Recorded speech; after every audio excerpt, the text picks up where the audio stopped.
Hi guys, எல்லாருக்கும் வணக்கம். இன்றைக்கி இந்த வீடியோவில் என்ன பார்க்க போகிறோம் அப்படின்னா, நிறைய நேரம் தூங்கினாலும் என்னால் வந்து டயர்டாக ஃபீல் பண்ண முடியுது. எனக்கு வந்து டயர்ட்னஸ் தீரவே இல்லை. நான் எப்போவும் டயர்டாகவே இருக்கேன். எனக்கு எப்போவுமே ஸ்ட்ரெஸ்ஸாகவே இருக்குது. எதனால் இப்படி ஸ்ட்ரெஸ்ஸாக இருக்குது? நான் டயட் ஃபாலோ பண்ணாலும் என்னால் ஏன் பாடி வெயிட்டை கண்ட்ரோல் பண்ண முடியலை?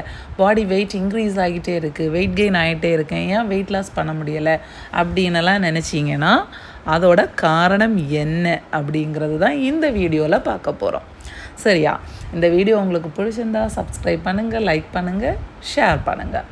ஸோ வீடியோக்குள்ளே போகலாம். ஏற்கனவே நான் வந்து சொல்லியிருந்தேன், நம்மளோட உடம்புல செக்ரீட் ஆகக்கூடிய கார்டிசோல் ஹார்மோனோட அளவு இன்க்ரீஸ் ஆகும்போது இந்த ப்ராப்ளம்ஸ் எல்லாம் ஏற்படும் அப்படின்னு நான் என்னோட ஒரு ஷார்ட்ஸில் சொல்லியிருந்தேன். இன்றைக்கி வந்து அந்த கார்டிசோல் ஹார்மோன்னா என்ன, அது வந்து எப்படி இன்க்ரீஸ் ஆகுது, எதனால் இன்க்ரீஸ் ஆகுது, அது இன்க்ரீஸ் ஆகுறதுனால என்னெல்லாம் நடக்கும், எப்படி அதை டிக்ரீஸ் பண்ணுறது, அந்த மாதிரி விஷயங்களை இந்த வீடியோவில் பார்க்கலாம். ஸோ கார்டிசோல் ஹார்மோன்னா என்ன? இது வந்து நம்ம உடம்புல செக்ரீட் ஆகக்கூடிய ஒரு ஸ்ட்ரெஸ் ஹார்மோன். இந்த ஹார்மோன் வந்து நமக்கு ரொம்ப முக்கியமான ஒன்று. பட் இதில் என்ன விஷயம்னா, இது இன்க்ரீஸ் ஆனாலும் பிரச்சனை, டிக்ரீஸ் ஆனாலும் பிரச்சனை. செக்ரீஷன் வந்து பேலன்சிங்காக இருக்கணும். கூடவும் கூடாது, குறையவும் கூடாது. ஸோ கூடுனா என்னாகும்? நம்ம மக்கள் வந்து எப்போவுமே பாசிட்டிவை விட நெகட்டிவை நல்லா கவனிப்போம். ஸோ ஏன் கூடுனா என்னாகும் அப்படின்னு கேட்டிங்கன்னா, ரொம்ப டயர்டாக ஃபீல் பண்ணுவீங்க, வெயிட் அதிகமாகிட்டே இருக்கும், ஹேர் ஃபால் ஆகும், சரியாக தூக்கம் இருக்காது, மெயினாக தூக்கம் இருக்காது. அப்புறம் வந்து மூட் ஸ்விங்ஸ் ஆகும். மூட் ஸ்விங்ஸ்னால் எல்லாருக்கும் தெரியும்.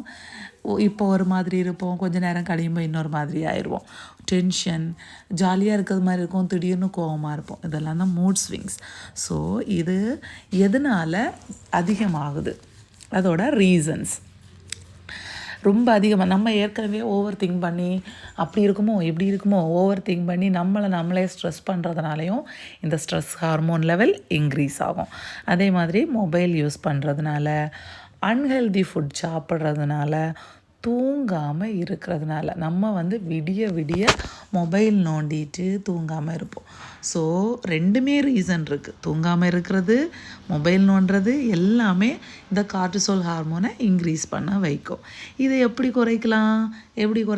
நம்ம இப்போ சொன்னதெல்லாம் எதனால் இன்க்ரீஸ் ஆகுதோ அதெல்லாம் கண்ட்ரோல் பண்ணணும். ஸோ நல்லா தூங்கணும். குறைஞ்சது 7 to 8 hours ஆகுது தூங்கணும். மொபைல் யூசேஜை குறைக்கணும். நல்ல ஹெல்தி ஃபுட்டை சாப்பிடணும். எக்ஸசைஸ், மெடிடேஷன், யோகா, அட்லீஸ்ட் வாக்கிங்காவது போகணும். சரியா? ஸோ இப்போது எப்படி குறைக்கிறது அப்படின்னு பார்த்தாச்சு. இது வந்து கூடி இருந்தால் குறைக்கக்கூடியது. இனி குறைஞ்சிருந்தா என்ன பண்ணலாம்? குறைஞ்சிருந்தா என்னெல்லாம் பிரச்சனை வரும் அப்படின்னு கேட்டிங்கன்னா, குறைஞ்சிருந்தாலும் உடம்பு டயர்டாகும். நீங்கள் வந்து ரொம்ப வீக்காக ஃபீல் பண்ணுவீங்க. உடம்பு ரொம்ப டயர்டாக இருக்கும், ஸ்ட்ரென்த் இல்லாமல். சில நேரம்லாம் கை காலெல்லாம் எனக்கே அந்த மாதிரி இருந்திருக்கு. இப்போது எனக்கு இதை பார்க்கும்போது எனக்கே டவுட் வருது, எனக்கு இது பிரச்சனை இருக்குமோன்னு.